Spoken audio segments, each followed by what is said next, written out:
भला हुआ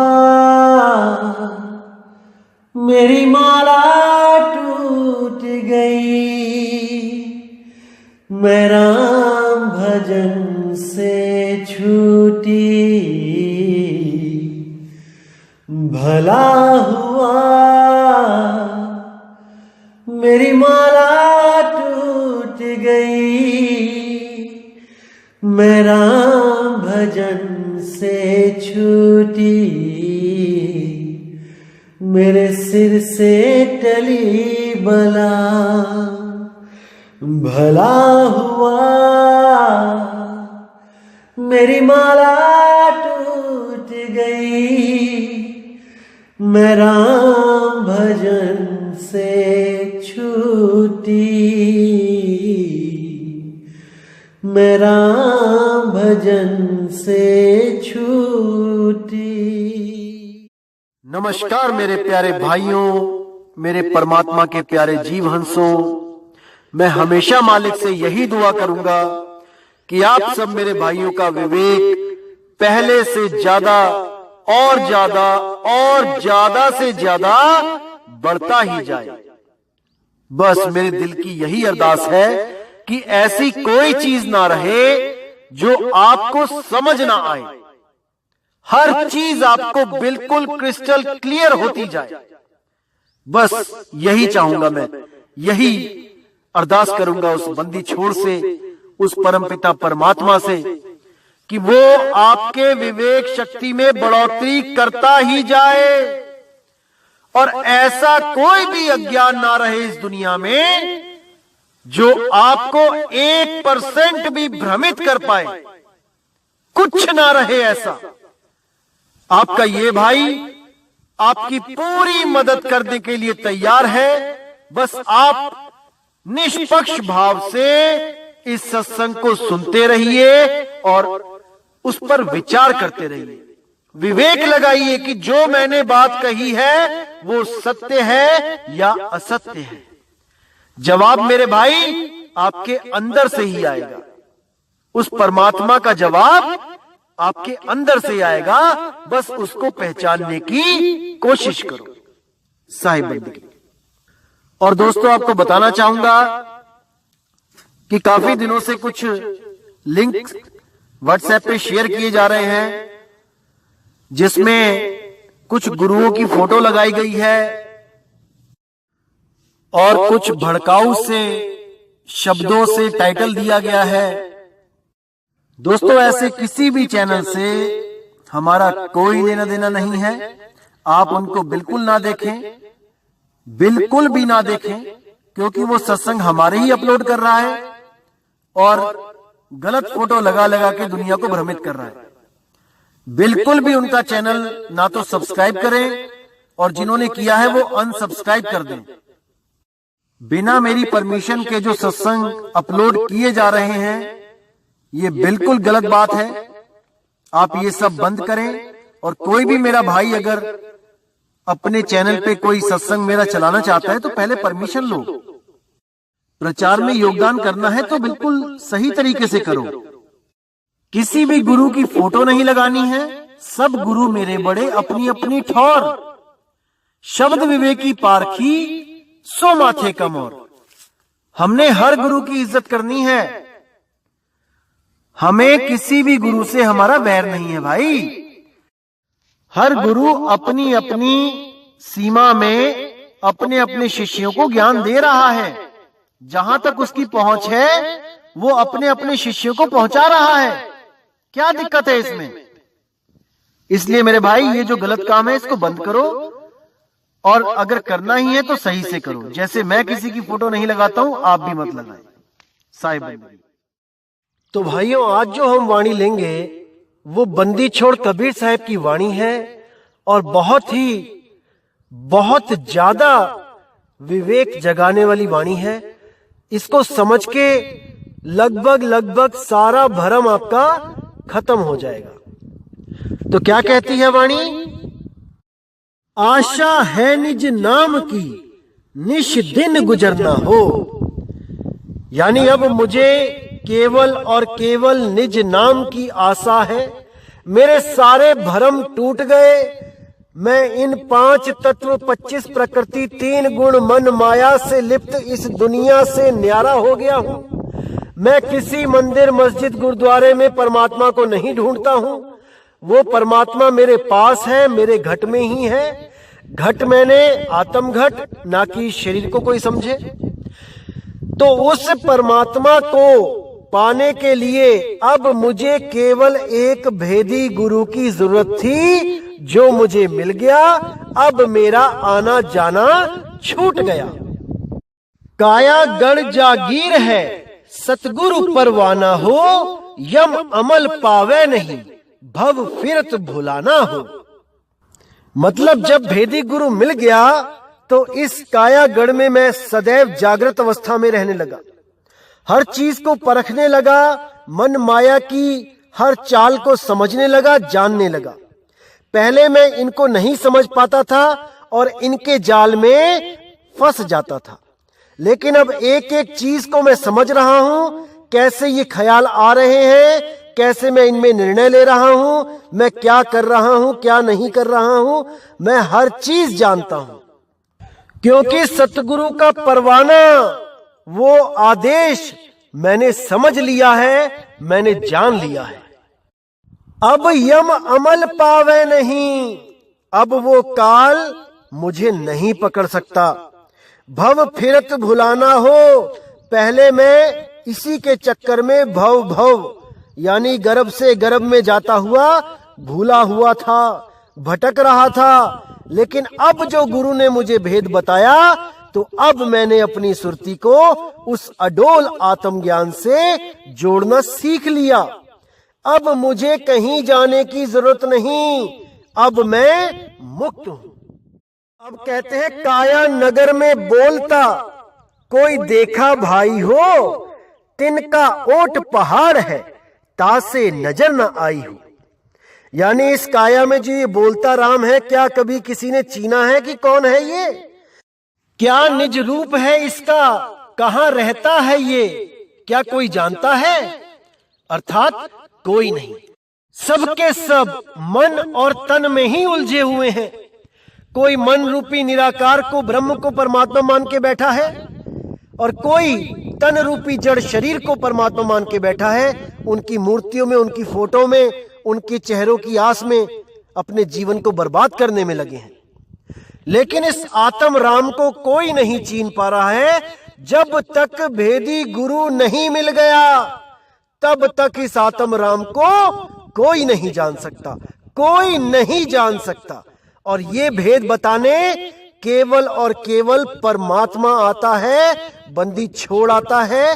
किसी आम आदमी की, जो गर्भ से पैदा हुआ है, उसकी इतनी हैसियत नहीं है कि वो इस आत्मज्ञान को लखा सके, क्योंकि वो खुद गर्भ में उल्टा लटक के आ रहा है। भाई वो खुद भक्ति करेगा तब मुक्त होगा, वो क्या किसी को मुक्त करेगा।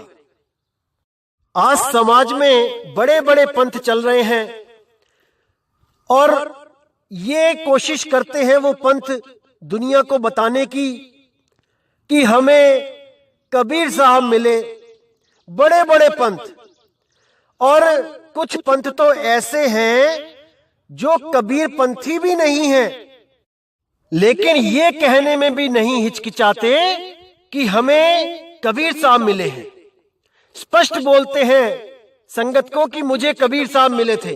अरे मेरे भाई, अगर तुम्हें कबीर साहब मिले थे तो तुम कबीर पंथी हुए कि तुम अपने ही पंथ चला बैठे? मुझे एक बात बता दो, जो मूल है, जब मूल तुम कबीर साहब को मान रहे हो कि कबीर साहब मुझे आके मिले, उन्होंने मुझे ज्ञान भेद समझाया, तो तुम कबीर पंथी कैसे नहीं हो? मुझे इतना ही बता दो। क्योंकि ये लोग केवल कबीर साहब का यूज करते हैं, उनके नाम को उपयोग में लाते हैं, यूज एंड थ्रो की पॉलिसी पे काम करते हैं। यानी उपयोग किया और फेंक दिया। यानी खुद को सत्य साबित करने के लिए उस सत्य पुरुष का नाम अपने पंथ से जोड़ा और अपना महा अज्ञान सुना के भ्रमित करके दुनिया को चले गए। और कोई पूछे कि क्या आप कबीरपंथी हो, तो बिल्कुल मना कर देंगे, नहीं नहीं भाई, हम कबीरपंथी नहीं हैं। अरे जिस कबीर ने आपको रास्ता दिखाया, अगर आप उसके पंथी नहीं हो तो किसके पंथी हो? काल के पंथी हो क्या? क्योंकि इस दुनिया में दो ही ताकत चल रही है, या तो कबीर या काल, तीसरा तो कोई बीच में है ही नहीं। तो जो कबीर साहब का नाम उसके पंथ के नाम से जुड़ने से भी परहेज कर रहा है, तो मेरे भाई समझ जाओ कि वो किसके साथ जुड़ा हुआ है। इसमें कोई दो राय नहीं है, क्योंकि सबका ही ज्ञान यहां समझाया जाएगा कि कौन कहां पे कैसे फंसा रहा है इन जीवों को। अब आगे कहते हैं, शब्द कमान सतगुरु दिया, ताने कोई शूरा हो, सुरती का तीर लगाए के मारे कोई पूरा हो। अब मेरे भाइयों, यहां पर इतना ज्यादा विचार करने की जरूरत है, इतना ज्यादा विचार करने की जरूरत है कि पूरा विवेक यहां पे लगा देना है। क्योंकि बहुत से लोग भ्रमित हो जाते हैं इस वाणी को पढ़कर मन मुताबिक अर्थ निकालकर, क्योंकि इसमें जो गुप्त भेद है, राज है, उसको नहीं समझ पाते और केवल अक्षरों को पकड़कर उसमें उलझ जाते हैं। तो यहां पर बोला गया है, शब्द कमान सतगुरु दिया, ताने कोई सूरा हो। अब इस शब्द को पढ़कर, इस लाइन को पढ़कर लोग सोचते हैं कि कबीर साहब ने 52 अक्षर रूपी शब्द दिया, वो कमान दिया, क्योंकि कमान और लक्ष्य दोनों अलग होते हैं। जो कमान होता है वो आपके हाथ में ही रह जाता है और तीर लक्ष्य तक पहुंच जाता है। तो जब कबीर साहब ने शब्द रूपी कमान दिया, तो फिर लक्ष्य क्या दिया? इसको समझना पड़ेगा मेरे भाई। बहुत गहराई है इस वचन में। अगर इसको समझ जाओगे तो जो आ का झगड़ा है, जो आ अक्षर है, उस आ अक्षर को जो परमात्मा मान के बैठ गए हैं लोग, झंडों पे भी आ लिखवा दिया है लोगों ने, अपने पंथों के झंडों तक पे आ लिखवा दिया है अज्ञानता के कारण। लेकिन वो समझ नहीं पाए कि ये आ है क्या। इसी आ का झगड़ा है मेरे भाई, इसी आ का झगड़ा है। ये जो आवाज है आ, इसी का झगड़ा है। अगर इसको समझ लिया तो सब समझ लिया। इसीलिए कबीर साहब कह रहे हैं कि शब्द रूपी कमान को तो सब पकड़ के बैठ गए, लेकिन उस लक्ष्य रूपी शब्द को कोई भेद नहीं पाया। उस भेदी गुरु के बिना उस लक्ष्य को भेदने का किसी में सामर्थ्य नहीं है। और जब तक वो अपने शिष्य को भेद ना बता दे उस परम लक्ष्य का, तब तक कोई भी शिष्य उस लक्ष्य को प्राप्त नहीं कर सकता। तो कहते हैं, शब्द कमान सतगुरु दिया, ताने कोई शूरा हो, सुरती का तीर लगाए के मारे कोई पूरा हो। सुरती का तीर लगाए के यानी कि तीर को निशाने पे साधना है, ना कि तीर को कमान में साधना है। शब्द रूपी कमान भी है और शब्द रूपी लक्ष्य भी है, लेकिन सब के सब इस कमान रूपी आ में उलझे हुए हैं। लक्ष्य रूपी उस परमात्मा को कोई नहीं जान पा रहा। इसी आ को ग्रंथों में आकार बोला जाता है। आकार, जैसे अ ओ म को बोलते हैं अकार उकार मकार, सोहंग को बोलते हैं सकार हकार, अ ओ म सोहंग, अकार उकार मकार सकार हकार।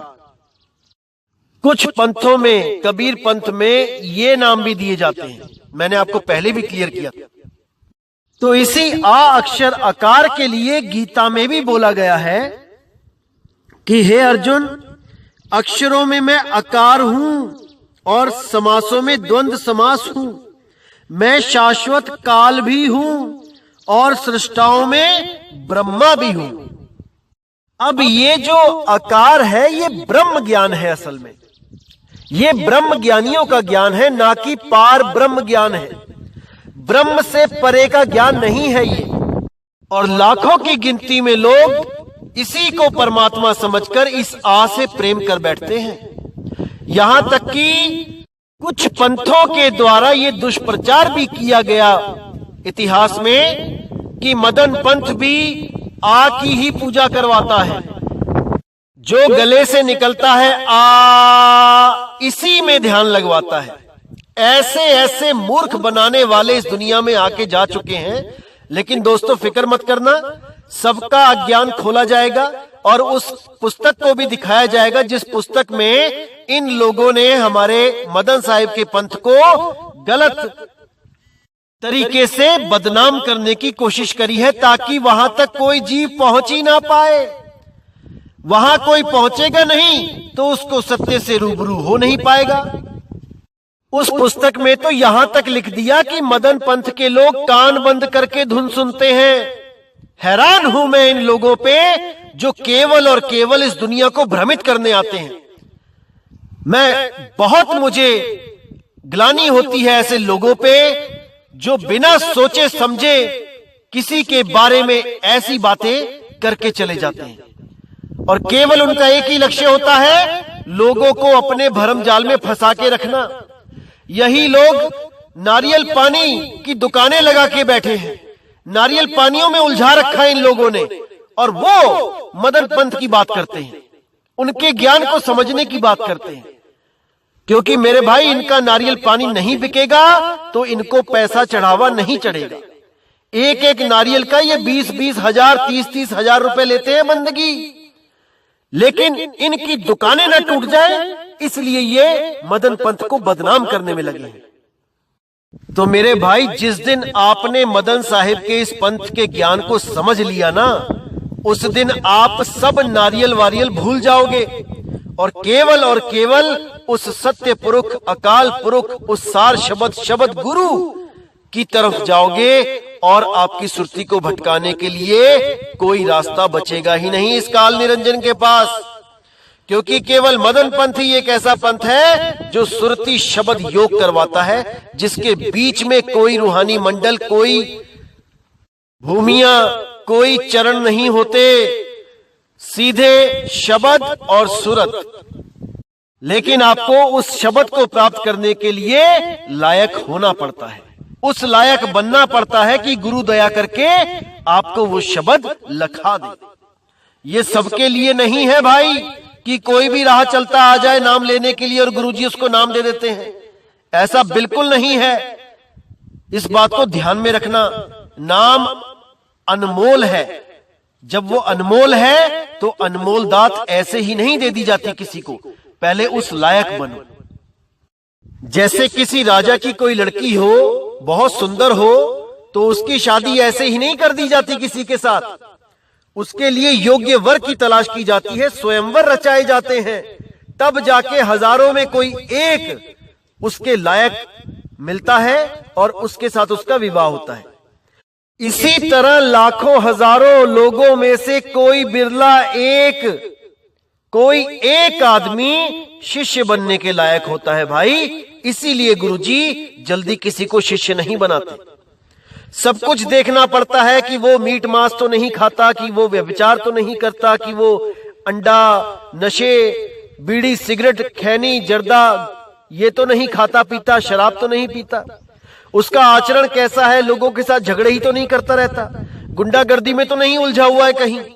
ये सब देखने के बाद, परखने के बाद उसको शिष्य बनाया जाता है और इसमें समय लगता है। ऐसा नहीं है कि कोई भी आ जाए और फोन पे नाम ले ले और कहे कि ऑनलाइन सत्संग करते हो तो ऑनलाइन नाम क्यों नहीं दे सकते। बहुत से लोग आते हैं ऐसा पूछते हैं। तो भाई ये सत्संग केवल जागृति के लिए है। चौराहों पे बड़े बड़े इंजीनियरिंग कॉलेज का बोर्ड लगा होता है। अब कोई कहे कि बोर्ड क्यों लगाया चौराहे पे, अगर तुम हमें क्लासेस नहीं दे सकते चौराहे पे खड़े होके, तो ऐसी बातें करने का कोई फायदा नहीं है। आप उस लायक बनो कि गुरु खुद अपने पैरों से चल के आप तक पहुंचे, उस लायक बनो। वो जरूर पहुंचेगा, वो जरूर अरदास सुनेगा। ऐसी कोई दिक्कत नहीं है कि आपके पास पैसे नहीं तो आप आ नहीं पाओगे। अरे गुरु स्वयं आपके शहर में आएगा। आप विश्वास करके तो देखो, अरदास लगा के तो देखो मालिक के लिए। अब कहते हैं शब्द स्वरूपी साहिब सब माही समाना हो, केवल ज्ञान कबीर का बिरले जन जाना हो। वो शब्द स्वरूपी साहिब वो देह रूपी नहीं है कि कोई कहे कि 5 मंडलों के बाद मुझे गुरुजी मिलेंगे शरीर धारण किए हुए, मैं उनको देख के पहचान जाऊंगा कि ये किसी और के नहीं मेरे गुरु हैं। या 5 भूमियों को पार करके मेरा गुरु बैठा है, वो वहां से सबको देख रहा है और जब मैं वहां पहुंचूंगा तो मुझे मेरे गुरुजी खड़े दिखाई देंगे, मैं उनसे मिलूंगा, मैं पहचान जाऊंगा कि ये मेरे ही गुरुजी हैं। अरे मेरे भाई, ये सब माया का जाल है। क्योंकि अगर किसी को भी किसी का गुरु दिखाई दे रहा है तो समझ जाना ये शरीरों का खेल है, ये मन की चाल है। क्योंकि तन और मन ये दोनों ही बंधन है, ये दोनों ही माया जाल है। समझ जाओ मेरे भाइयों, इसको समझ जाओ। तो कहते हैं केवल ज्ञान कबीर का बिरले जन जाना हो। अब इस लाइन को भी कई लोग तोड़ मरोड़ के पेश करते हैं। कुछ केवल्य पंथी जो केवल्य भगवान को मानते हैं उनको जगत गुरु कहते हैं, उनको युग पुरुष कहते हैं, पता नहीं क्या क्या कहते हैं। जिनकी शक्ल भी नीले कलर की है, जैसे राम जी, विष्णु जी, कृष्ण जी नीले कलर में थे, वैसे ही ये केवल्य भगवान भी नीले कलर का भगवान है। ये लोग भी इस वाणी को दिखाते हैं प्रमाण के तौर पे कि देखो कबीर साहब भी केवल्य भगवान की पूजा करते थे, केवल्य ज्ञान की बात करते थे। देखो लिखा है केवल ज्ञान कबीर का बिरले जन जाना। अरे भाई मेरे, एक तरफ तो आप कहते हो कि कबीर साहिब भी वहां नहीं पहुंच पाए जहां केवल भगवान रहता है। कबीर साहब का तो सतलोक बहुत नीचे रह गया, हमारा तो 33 मंजिल ऊपर बैठा है केवल्य भगवान। तो मेरे भाई, जब कबीर साहब वहां पहुंच नहीं पाए तो केवल्य ज्ञान कहां से लेके आ गए? उसको कैसे मानने लग गए जब वो उसको प्राप्ति नहीं कर पाए? उस भगवान को मान के फायदा क्या जिसकी प्राप्ति ना हो पाए? कहने का मतलब मूर्ख बना रखा है, मूर्ख। जिसको देखो बस मूर्ख बनाने में लगा है और भोली जनता बेचारी समझ नहीं पा रही है कि कहां पर गलती हो रही है, कहां पे गलती हो रही है। विवेक नहीं जाग पा रहा है। केवल इसीलिए ये अधूरे गुरु सबको मूर्ख बनाने में लगे हैं। जिस दिन मेरे भाइयों आप जाग गए ना, उस दिन आपको कोई भ्रमित करने वाला इस दुनिया में नहीं रहेगा। बस आप विवेक करना सीख जाओ कि कैसे विवेक लगाया जाता है वाणियों पे। यहां पर बोलने का बिल्कुल ये मतलब नहीं है कि किसी केवल्य भगवान की पूजा करनी है। यहां पर मतलब है केवल ज्ञान कबीर का बिरले जन जाना, यानी बाकी ज्ञानों में तो भीड़ लगी है। बाकी जितने भी पंथ धर्म देख लो, लाखों करोड़ों अरबों लोग जुड़े हुए हैं, लेकिन कबीर पंथ में भी पहले तो इतनी शाखाएं हैं कबीर पंथ की कि नकली नाम देने वाले कितने गुरु हैं इसकी कोई गिनती नहीं।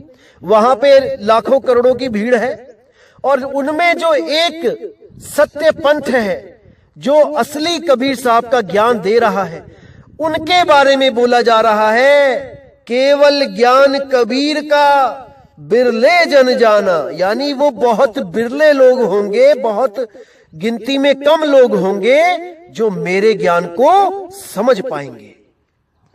अरे लाखन में कोई समझ न पाई है, कोटि मध्य जानेंगे, कहे कबीर सुनो भाई साधो, मुझे बिरले हंस पहचानेंगे, मुझे बिरले हंस पहचानेंगे। और आपको एक चीज और बताना चाहूंगा मेरे भाइयों कि मैंने जो पीछे 5 मुद्राओं वाली जो मैंने सत्संग किया था, ऑडियो बनाई थी, उसमें जो एक शब्द मैंने आपको बताया था कि वहां पर काल के दूतों ने मिलावट करी है, उन्मुनी रहनी कर दी है वहां पे उन्मुनी मुद्रा के ऊपर। तो किसी एक मंद बुद्धि भाई ने वहां पर मेरी बात को काटते हुए बोला कि वहां पर उन्मुनी की जगह उन्मुन लिखना चाहिए था, गलती हो गई थी, मिसप्रिंट हो गया था। लेकिन वहां पे उन्मुन ही है। तो मैं उस भाई को थोड़ा सा और विवेक देना चाहूंगा कि अभी जिस कुएं में तुम बैठे हो और जिस कुएं को तो तुम महासागर समझ बैठे हो, उस कुएं से थोड़ा सा बाहर निकलो। दुनिया बहुत बड़ी है, दिखाई देने लग जाएगी। मुझे पूरी उम्मीद है कि आज उसको ये उसके भरम का जो चश्मा उसने पहन रखा है, आज वो चश्मा उतर जाएगा और दोबारा कभी ऐसी बिना सिर पैर की बातें करने से पहले 100 बार सोचेगा। उसने 2 बहुत जबरदस्त बातें बोली हैं, मैं उसका जवाब देना चाहूंगा और बड़ी सोच समझ के अच्छी तरह देना चाहूंगा। कोई इसमें राग द्वेष नहीं है, वो भी अपना ही भाई है।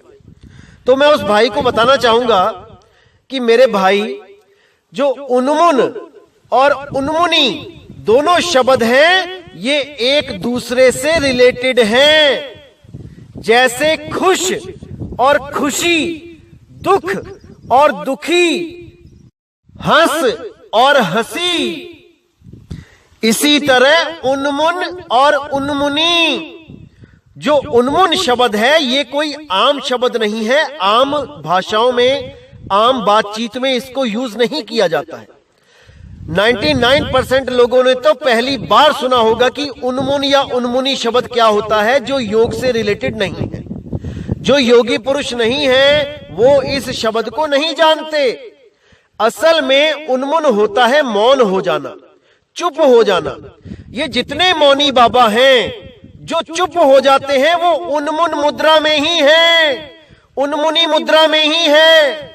लेकिन मौन होना शुरुआत है, और जब लगातार मौन होके या किसी भी एक स्थान पर चुप रह के ध्यान लगाने से वो पक जाते हैं, तब उनकी अवस्था उन्मुनी अवस्था कहलाती है, उन्मुनी रहनी कहलाती है।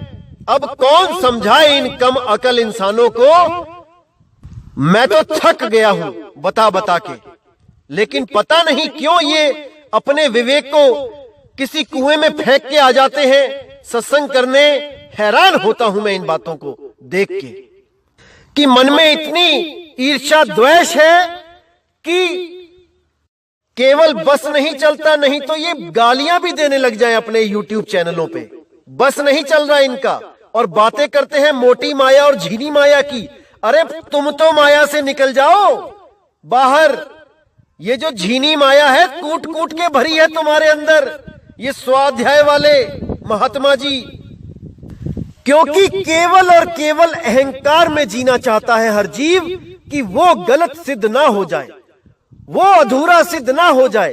भले उसके सामने सत्य पूरा पड़ा हो, लेकिन फिर भी वो उस सत्य को असत्य घोषित करने में लगा रहता है, क्योंकि उसके स्वाध्याय को ठेस लगती है, क्योंकि उसके अहंकार को ठेस लगती है।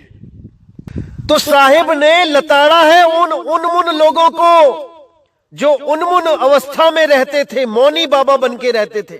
कबीर साहब ने बोला, अरे तुम मुंह से 52 अक्षर नहीं निकालते हो, इसको बंधन समझते हो, और जब तुम लिख लिख के पर्चियों पे अपना जो इच्छा है वो जाहिर करते हो कि मुझे क्या चाहिए क्या नहीं।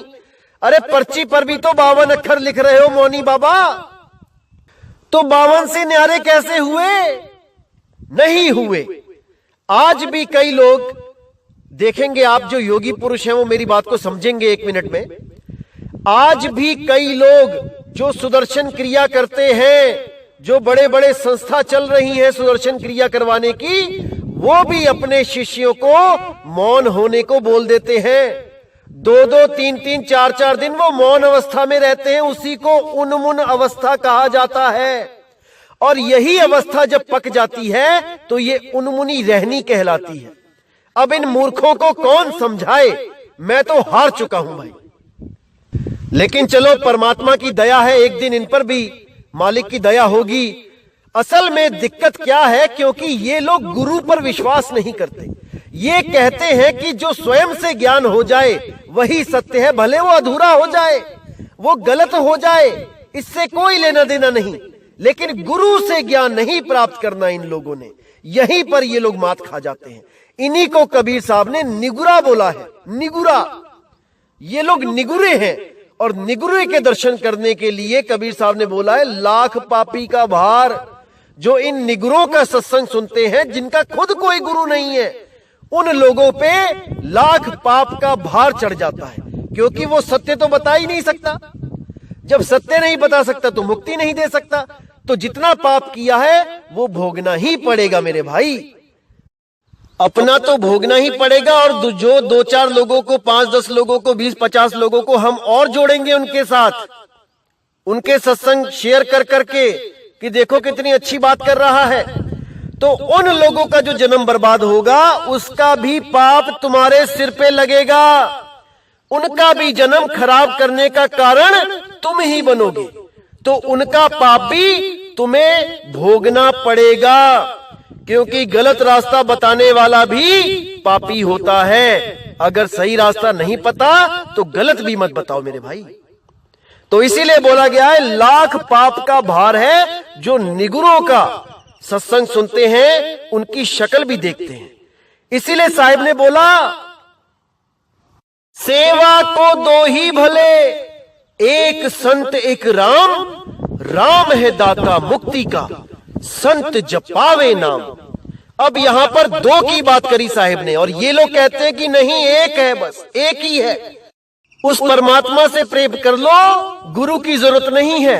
अरे गुरु तो पाखंडी होते हैं, गुरु तो पैसों के भूखे होते हैं, गुरु तो ये करते हैं, गुरु तो वो करते हैं। अरे मेरे भाई, 5 उंगलियां एक सी नहीं होती हैं। अगर किसी शहर में 5-10 बसें एक्सीडेंट हो जाएं तो वहां पर लोग बसों में सफर करना नहीं छोड़ देते कि बसों के तो एक्सीडेंट हो जाते हैं।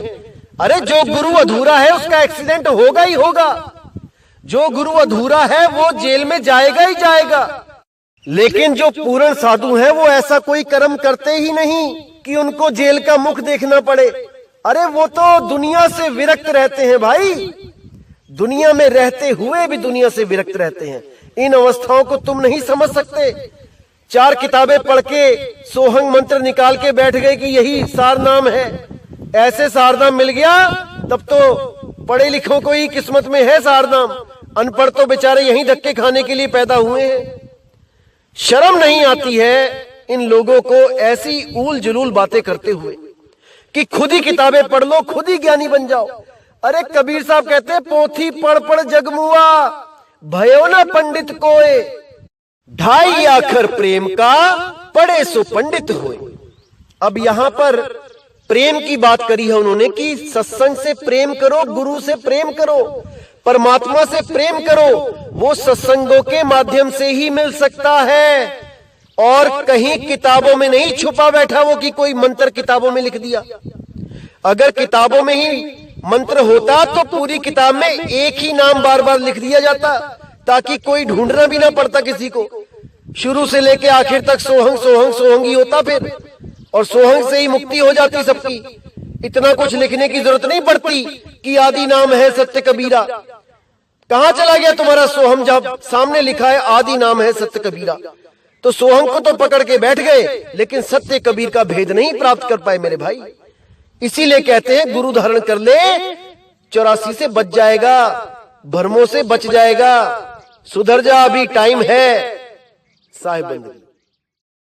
तो इसलिए कभी भी किसी का भी ज्ञान सुन रहे हो तो उससे पूछ लो कि कभी तुमने गुरु बनाया है या ऊटपटांग मनमुखी बातें करके हमारा जीवन बर्बाद करने आए हो? पूछ लो, क्योंकि जिसका कोई खुद गुरु नहीं है वो किसी का गुरु नहीं बन सकता, और बिना गुरु के मोक्ष नहीं मिल सकता, बिना गुरु के कोई रास्ता नहीं दिखा सकता। ये जो आज निगुरे लोग भी गुरु बन के बैठे हैं, अरे ये भी तो रास्ता दिखा रहे हैं। जब इनको किसी ने रास्ता नहीं दिखाया तो आपको कैसे दिखा सकते हैं? इनके जाल से बच जाना मेरे भाई, अगर इस अनमोल जीवन को नष्ट नहीं करना चाहते हो तो दोस्तों एक बात और बताना चाहूंगा। इस मूढ़ बुद्धि इंसान ने 300 रुपए खर्च कर गायनेकोलॉजिस्ट के पास जाकर केवल यह पूछा कि क्या बच्चा गर्भ में सांस लेता है कि नहीं। इस कम अकल इंसान से कोई पूछने वाला हो कि इतनी बात के लिए कोई 300 रुपए भी फूकता है क्या? क्यों झूठ बोलता है दुनिया के सामने?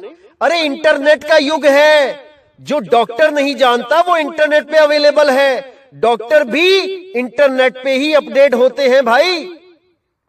कितनी थीसिस है जो डॉक्टर इंटरनेट से अपलोड करते हैं, उसको पढ़ते हैं, उनको और ज्ञान होता है।